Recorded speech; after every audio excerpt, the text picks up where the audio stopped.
Jeux vidéo de compétition qui se pratique à partir d'un appareil électronique. Le e-sport est une discipline sportive électronique. C'est le sport qu'on connaît tous, par exemple comme le foot, handball, basketball. Mais la différence, c'est que ces sports, on les joue à travers un appareil électronique. Bon, ça peut être votre téléphone, ça peut être votre ordinateur. Et comme toute discipline sportive, le e-sport est régi par une réglementation de la Confédération africaine des sports électroniques. Il faut déjà avoir plus de 18 ans pour participer dans des tournois internationaux.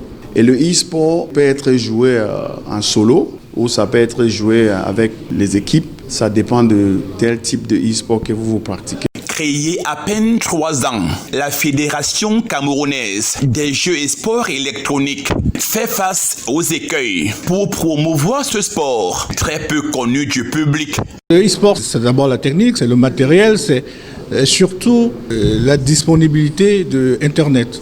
Aujourd'hui, nous avons des pings qui vont à plus de 130, 150 au Cameroun et dans les pays africains, alors qu'en Occident, ils sont à 20, peut-être moins de 20 de ping. C'est un écart énorme. Ça fait que nos compétiteurs ne peuvent pas challenger les compétiteurs internationaux en ligne. Le deuxième problème, c'est le problème de formation. Nous n'avons pas encore, en réalité, les professionnels dans notre activité. Malgré ces difficultés, les lions indomptables du e-sport du Cameroun sont en route pour Kazan, en Russie, pour un tournoi international, le Figital, une compétition qui allie à la fois le sport physique et celui digital.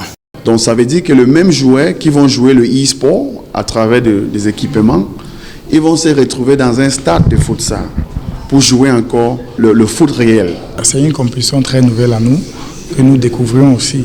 Donc du coup, nous avons essayé par les entraînements à travers nos professeurs, nos managers, nos coachs, de pouvoir acquérir certaines connaissances physiques et autres. Actuellement, je peux dire à haute intelligible voix que nous sommes au moins à 80% de notre forme.